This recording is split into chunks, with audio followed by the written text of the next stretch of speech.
Hello my dear friends, welcome back once again. A very happy Sunday to each and every one of you. Last Sunday I was sharing a little bit about my experience with the NET JRF exam and also few tips that I consider are important for those who are new to this exam. So in continuation with that, today I'll be sharing a little bit about NET JRF exam and its first paper, that is paper 1. In the first part of the video, I'll be focusing on what NET JRF is all about. Then I'll come to few common questions that I consider are simple but important for those who are very new to this Ugc-Net JRF exam. Then I will introduce the syllabus, the content of the whole syllabus. Then in the next part, I'll be talking a little bit about why paper 1 is important, though it is general paper. Then towards the end, I'll be focusing on some benefits of NET JRF certificate. Actually, I decided to make this video and upload on Sunday because I thought you will have more time and you will be able to watch it. If possible, I'll continue to make few more videos every Sunday and will upload around 11 a.m. So you continue to follow if you are interested. But from the next video, I'll be focusing on political science. Each video will contain a paper of political science. Initially, let me share a few more things. Initially, when I decided to make this video, I thought that I'll take up few moments of my schedule these days, which is quite tight because of the university exams, online exams and assignment deadlines coming up. And since we have very few teachers in the college, particularly in the department, we are compelled to take classes for all the semester. So we are having quite a tight schedule. But I decided to spend some time in making this video thinking that I will entertain myself, and at the same time I'll also be sharing few things, at least for those who are in need of some sort of guidance or tips to prepare for NET JRF exam. But when I actually started doing it, it is quite tough because I spent more than 2 days making the slide, though it is not perfect, and I spent another day in recording this video. So sometimes I regretted doing this, but then since I already made a promise, at least to keep my promise, I have to make few videos. That is what I thought at last. I hope at least some of you, especially those who are new to this exam, will benefit it. My initial thought was to focus on my own experience and make very short videos like 5 to 10 minutes. But later on I changed my mind, thinking that it will be better to focus on those who are very new to the exam instead of focusing on those who have experience. So I hope this video might not be beneficial for those who have already appeared the exam earlier, but those who are very new, especially those who are still in the initial stage of the master degree or undergraduate courses. So the focus is more on fresh candidates who are new to the exam. So if you already have some experience, you can check out the description. I will make the time frame. I'll put the time frame, and accordingly you can choose the particular portions that you want to watch. Now let's focus on the slides now. As I put here, tips for NET JRF exam part 2. Part 2 means the second video. And as I said, we will focus on some general ideas of NET JRF exam and later on paper 1. Now let us look back to what I have already shared in the last video. I was giving some tips for those who are new to the exam. One of the points that I gave was, it is important to have a copy of the syllabus. And another point was to collect some past questions or as many past questions as possible. And the third point that I shared was to collect reading materials or some books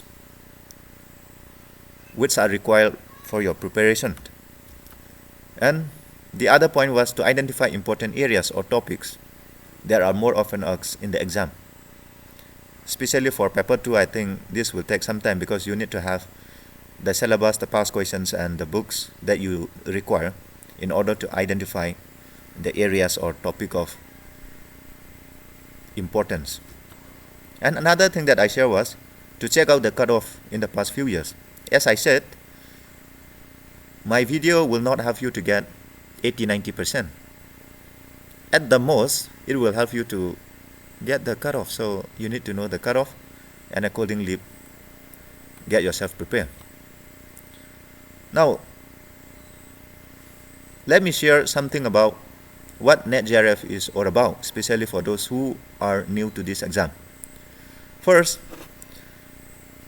the National Eligibility Test or NET examination is conducted on behalf of University Grants Commission to determine the eligibility of Indian nationals for assistant professorship, junior research fellowship, or both for Indian universities and colleges. This means that NET JRF exam is meant only for Indian citizens, and it is meant for identifying those candidates or those educated people who are qualified to be assistant professors in universities and colleges, or who can pursue research as a junior research fellow in Indian universities. Now, let's come to a brief history of UGC-NET exam. I will not read out everything. Let me just focus here. First, NET JRF exam was conducted since 1984 to 2013 by UGC. Then it was handed over to CBSE. CBSE conducted from 2014 to 2018 June. And again, it was given away to NTA National Testing Agency from 2018 December till that. So now, at present, NTA is in charge of conducting the exam on behalf of UGC. Now, are UGC-NET exam for social sciences and sciences the same? Of course, it is more or less the same, but the authority in charge of conducting the exam is different. For social science and humanities, it is conducted by UGC. Of course, now it is handed over to NTA, and NTA is conducting on behalf of UGC. And for science subjects, it is conducted by CSIR. Those disciplines that come under UGC are humanities, social sciences, forensic science, environmental sciences, computer science and applications, and electronic science.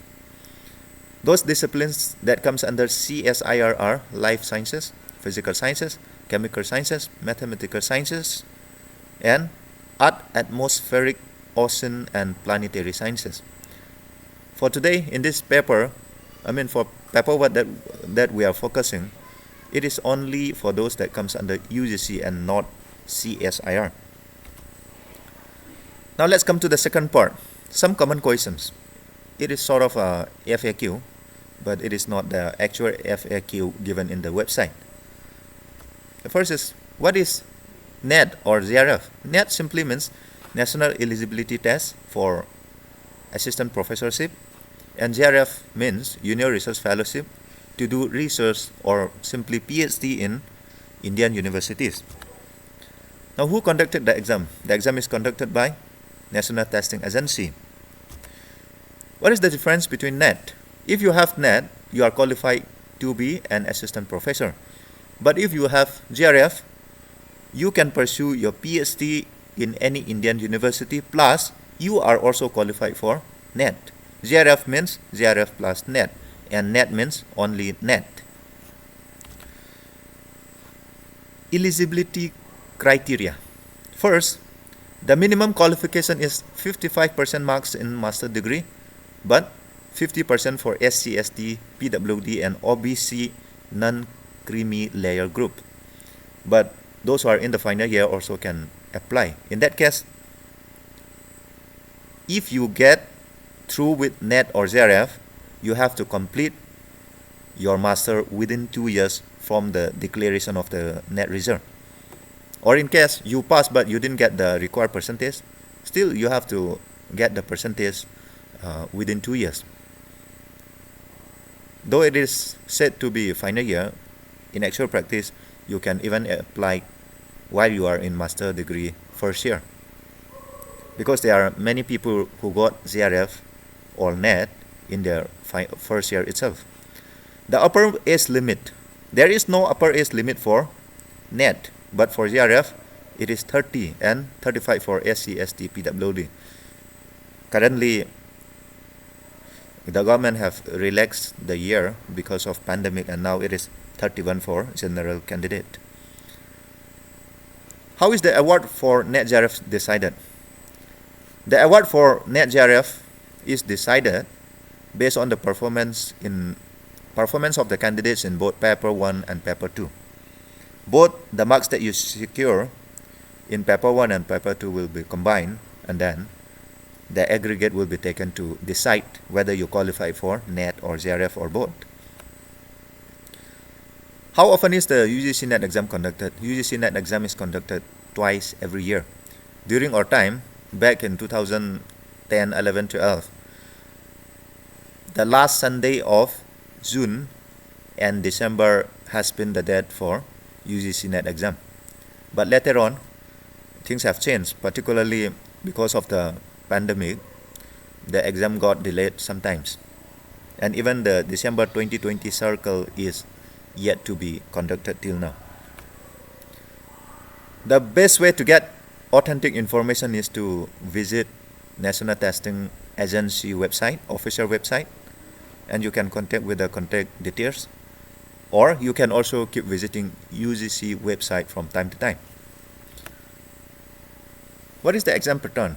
There will be 2 papers, PAPER-1 for all the candidates, and PAPER-2 will be optional based on the master subject. Marks obtained in both the paper will be counted for the final result. Total number of questions. The total number of questions in each paper will be 50 and 100 respectively. 50 questions for PAPER-1 and 100 questions for PAPER-2. And each questions will carry 2 marks each.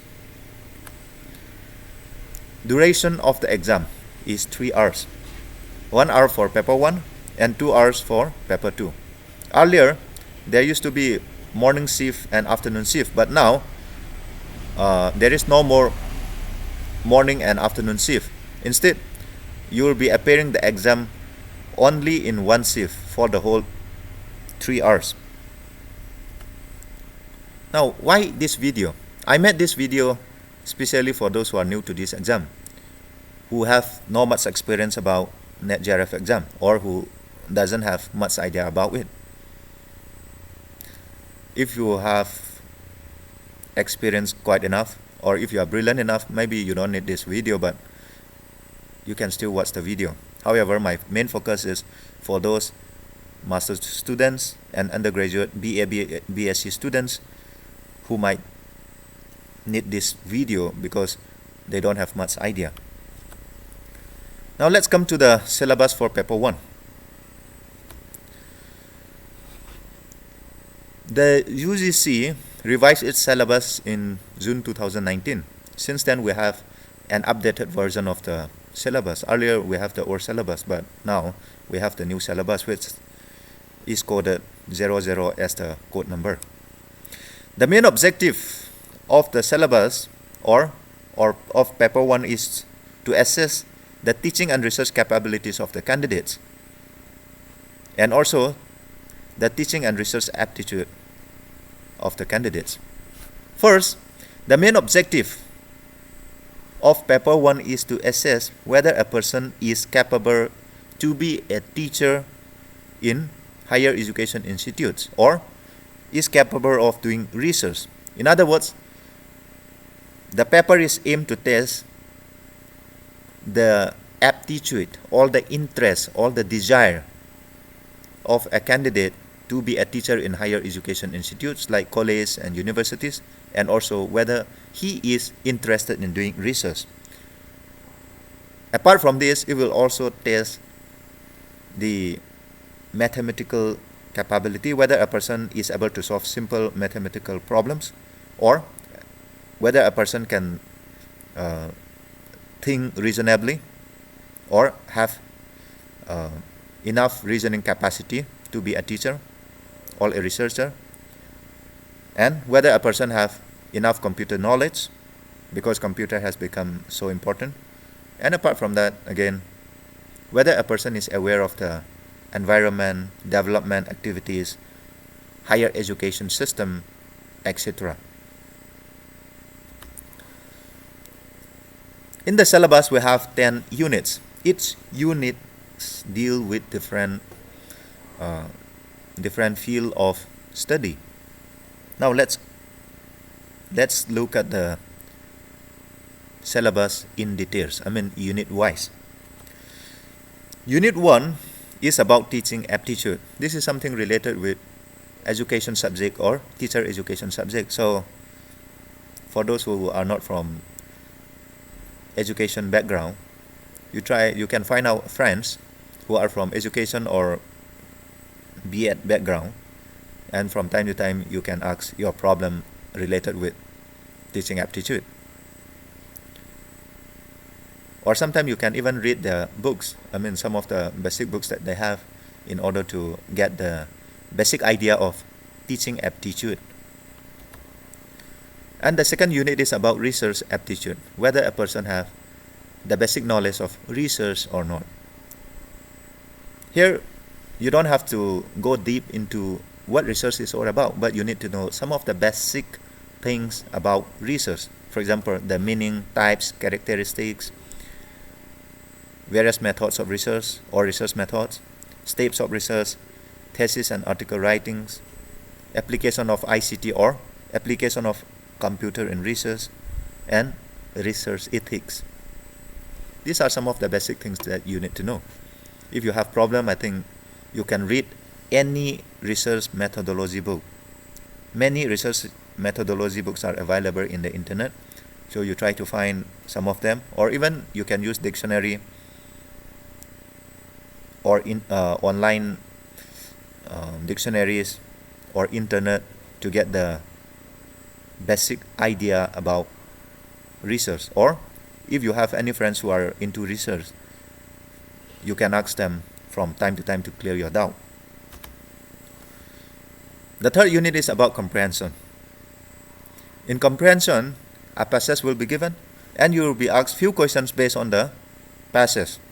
I think this is not a tough unit, because we, the people of Northeast particularly, we are usually not very weak in English, so you won't have much problem. Even if you are not very strong in grammar, you can still answer comprehension questions.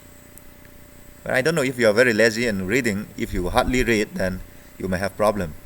Just try to practice a little bit with the past questions or model questions or any questions which are asked or usually found in competitive exams. Comprehension questions will look like this. You will get the comprehension passage, and below that you will get some questions, and based on the passage you have to answer the questions. Now the fourth unit is about communication. Communication is something related with English or language studies. You will be asked the basic knowledge about communication, and these days cultural and group communications or classroom communication has become so important, so you need to know a little bit about all these things. If you have a friend from English department, so you can contact them, and from time to time you can clear your doubt from them, because this is basically part of English or language faculty. Actually, as I said, communication is a very complex matter. It may not be as easy as you think because there are a lot of things involved in communication. So try to get a good book or find a good friend who have good idea about communications. Mathematical reasoning and aptitude. Here, at first, it may appear to you that if you don't have mathematical background, you might find the questions tough. But actually, it is not tough. Mathematical reasoning aptitudes questions are the very basic level. You wouldn't get very difficult questions. Of course, if you don't have maths background, or if you don't have much experience about this maths or reasoning, then you might find difficulty in the initial stage. But don't worry, with little bit of effort, you will be able to solve all the questions in this kind of topics. These are some of the reasoning questions that I screenshot from past questions. You can just try if you are new to this kind of questions, and if you don't know, you please let me know. I can help you solve later on. Logical reasoning. In the old syllabus, all the number series, letter series, relations, all these things come under reasoning. But now they rename as logical reasoning, and now they include so many Indian philosophy. So honestly, I don't have much idea about all this Indian philosophy. If you have a friend belonging to philosophy department or a person who is good in Indian philosophy, you can make a contact with them and you can take their help. For the rest, you can do with your own. But as I said, for this Indian philosophy portion, I think if you are not from philosophy background, you need to take help from those friends who are from philosophy. Let me just give you example of a Venn diagram. Venn diagram is a diagram that tries to show you how to establish relationship or the similarity and differences between two things. Here, apple and tomato has certain similarities and at the same time differences. Data interpretation. In data interpretation, you will be given a graph, a table, or some numbers, and based on that, you will be asked a question.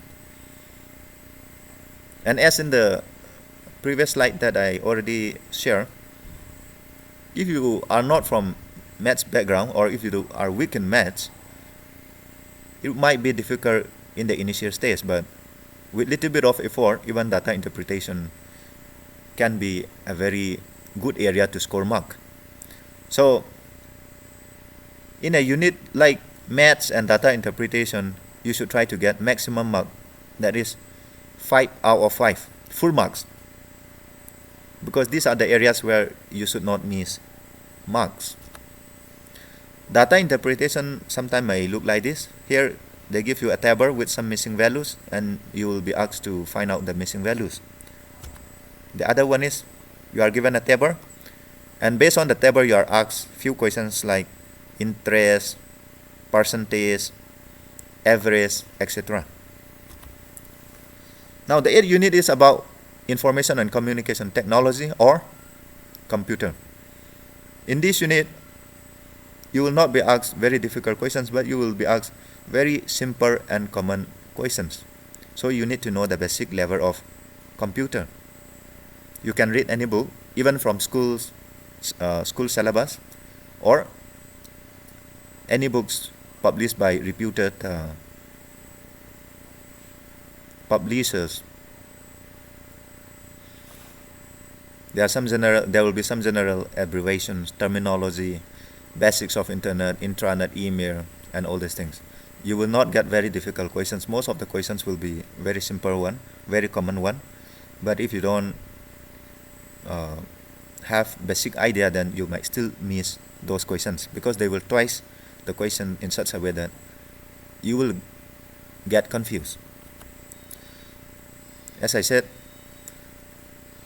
computer unit may look like difficult, but since these days we almost every one of us own computer or at least a mobile phone. Even if you don't come across the question while preparing for the exam, you might be able to still answer based on your experience. Now the 9th unit is about people, development, environment. Now, sustainable development and environment protection has become a very, very important area of studies in the present world. Actually, the area is very big. I mean, it has a vast scope. I can't tell you exactly what you need to know or what you need to do, but you can always find some suitable books. There are some good books at the school level or higher secondary level or even at the college level which deals with environment, so you can find out those books and from there you can learn the basics. But at the same time, you need to also sometimes depend on internet to update yourself about the latest development in these areas. And apart from that, you also need to keep updating yourself through newspapers or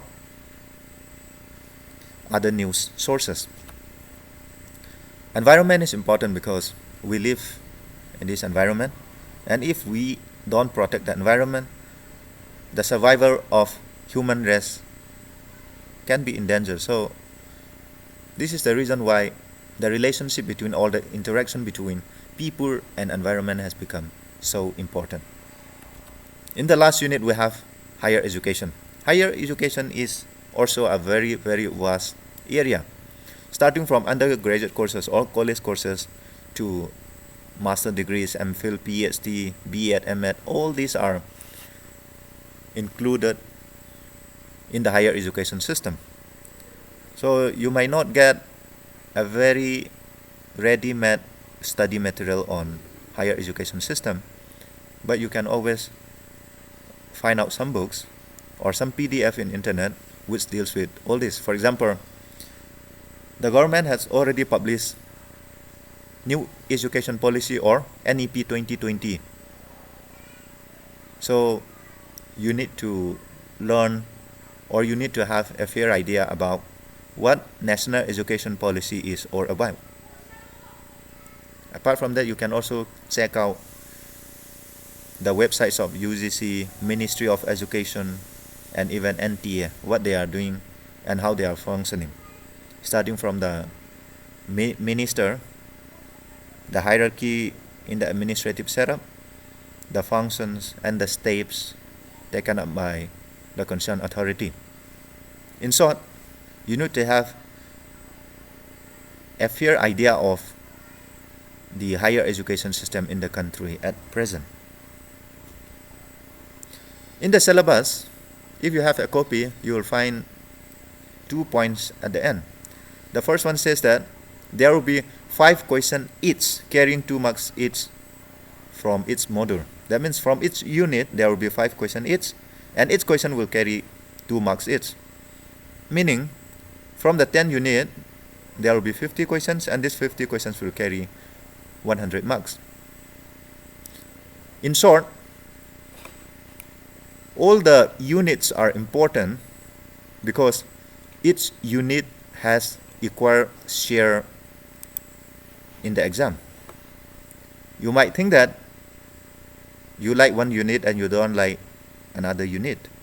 You are good in data interpretation, but you are not good in comprehension. You might think like that, but I think each of the unit are important because each of them have equal share in the exam. You cannot just skip any of the unit because just missing one unit or even one question can cost you NET, JRF, and you might miss the chance to be a NET JRF qualified. So each of the unit are equally important. In case you are weak in one unit, you try to focus more on that particular unit so that you have the best chance to clear the exam. Now, the second point is There will be some questions which are specifically meant for visually impaired candidates or blind candidates. So if you are not blind, you try to be very careful about these small things, because with just one question, you can miss the whole thing. I have categorized this syllabus into 5 groups. The first one has teaching aptitude and research aptitude. In these two, you might need help from other people. In the second unit, comprehension and communication, this will be more or less your own making. With some effort, you can surely get through. And the third unit is, I think, most important, because it is from this group that you can get maximum marks. From the other units, you might not be able to get 100 out of 100, but from here, if you are a little bit careful, you can score 100 out of 100. I'm not sure about the Indian philosophy portion, but at least for maths and data interpretation and those reasoning questions, I think you can get maximum marks. And from information and communication technology also, with little bit of effort, you can get maximum mark, because they will not ask you very difficult questions. From here, I'm not sure whether you will be able to answer everything, but if you are able to update yourself about the latest development in these areas, about development and environment and higher education system, then you can still have a fair chance of scoring some good marks. Let me share one experience. I've got a friend who says he's not very good in maths and reasoning. So he used to come to us, and with few friends, we used to help him solve maths and reasoning. I'm not from maths background. Obviously, I'm weak in maths, but at least for NET JRF exam level, I can solve a little bit, because they ask only the simple questions. I mean, the difficulty level are very low in NET JRF exam. I used to appear a lot of competitive exam earlier, so I don't have much problem with the easy one. So I used to help solve maths and reasoning problems with some friends, not only me, but with some other friends. And luckily he got NET. He just got the cutoff. What I'm trying to say is that if he had not focused on maths and reasoning, those persons which he think are his weak areas, he might never get NET JRF. But now he got NET because he give little extra effort in that area. So I encourage you, my friends, even if you are weak in maths or reasoning, with little effort, you can surely do it, because they will never ask you difficult questions in that area. Now, what to read? Paper 1 is very vast. The syllabus coverage is very vast. So it is very difficult to say these are good books, this is good book, or that is good book. It's very difficult to say. So you need to be a little bit smart in choosing the materials that you have to read. Let me just share a little bit. Since it is difficult to get just one book for the whole syllabus, I think one very important source is internet. After all, internet has become a very important source of information nowadays. However, when you use internet, make sure that you don't log into any website. For example, in some websites they say 90% questions are asked from our test model. I mean, don't just believe this kind of advertisement unless you make sure that they are not wrong. Use internet, but with lot of care. The second is guidebooks. There are so many guidebooks available in the market. In my previous video, I was saying that you should not use guidebook as much as possible. But at least for paper 1, sometimes you can use the guidebook.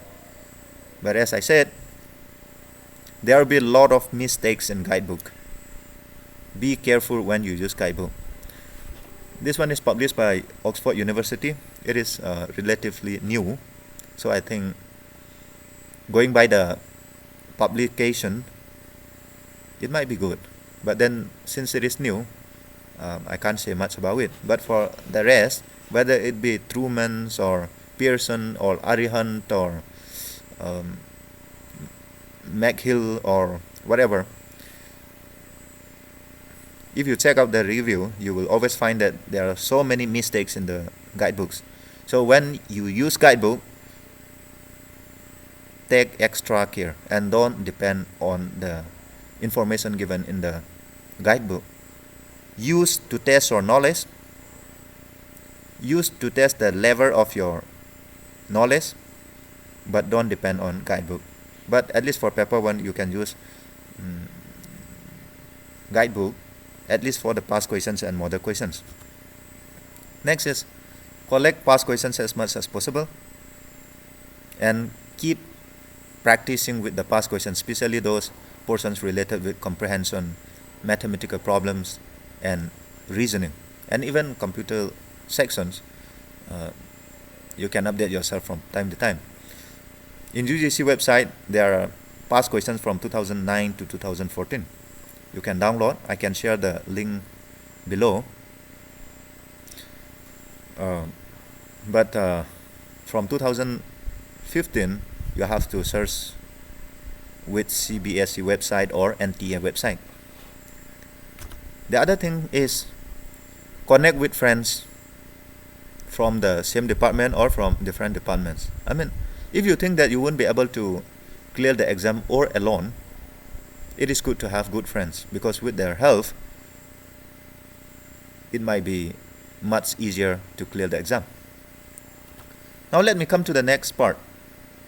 Why is paper 1 important? I'll give very simple answers. Some of them will be very funny, of course.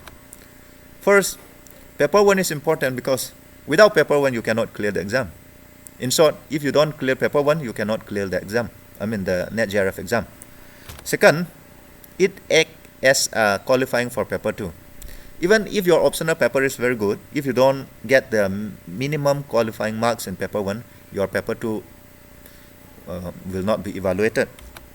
Third, usually the optional paper is tougher than paper 1. So if you don't get good marks in paper 1, it is very difficult to clear the exam.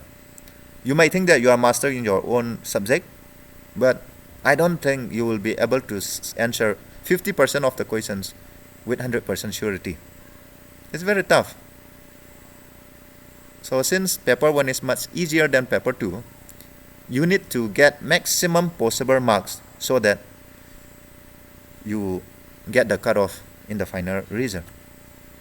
Last but not the least, it is easier to predict the questions in paper 1 than in paper 2. Because if you see the past questions in the past 10 years, you will see some questions which are repeated. I mean, 2-3 questions repeated at times. But for paper 2, you will hardly see a questions repeated. Apart from that, if you see the past 15 years of questions, you can predict what might be asked in the next exam. Because even if they don't ask the exact questions in the next exam, they might ask from the same portions that they already asked. Now, what are the benefits of clearing NET JRF exam? This will be the last part of our video. There are so many benefits. The first is, if you clear NET, you are eligible for assistant professorship in any Indian university or colleges. Doesn't mean you will get the job for sure, but you have the minimum qualifying certificate. Second, if you get JRF, you can pursue research in any Indian universities with a good amount of fellowship. If you get JRF, that means you are not only qualified for assistant professorship, but you are also qualified to pursue PhD in Indian universities with a good amount of fellowship. Earlier, we used to have MPhil and PhD, but now with the coming of NEP 2020, MPhil will be done away with. We'll have only PhD. Earlier, while I was still in master, the fellowship for JRF was only 16,000 per month. That was increased to 25,000 in December 2014. Then it was further increased to 31,000 per month. Now, JRF candidates are enjoying 31,000 per month as fellowship plus house rent, allowance, HRA, or contingency fund, and many others. You can apply for many other fellowship if you are a PhD. The other is, or another benefit of having NET JRF is, it is easier to get admission for PhD. Now, if you visit any of the Indian university, good universities, the competition for doing PhD is quite high. It is very difficult to get PhD admission nowadays. So, while seeking for admission, if you have NET JRF, particularly JRF, it will be much easier for you to get the admission. The other thing is, it can be a moral boost to pursue the career of yours. So even if you are not interested in academics, research, or teaching profession, it can be a moral boost while pursuing your own interest career. It can better your CV. While applying for a job, you will be asked to submit your biodata or CV. And in that, if you say you are master plus having NET JRF, it may help impress the interview board. It might even be helpful for study.com.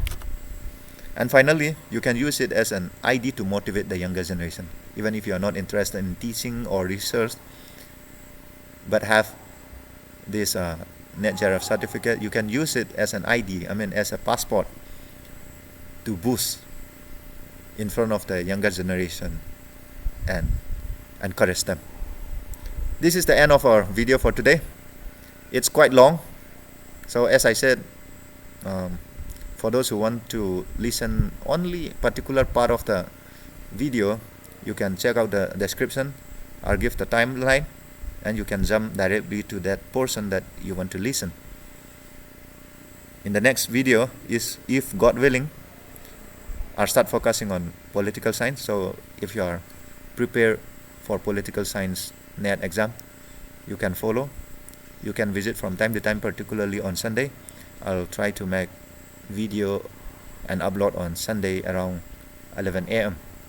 so that it will reach to more audience than uploading on other days. Thank you so much. Take care. Stay safe. Always maintain SOP. And let's come together. Let's continue to fight together, unitedly, against this pandemic and defeat together. Thank you so much.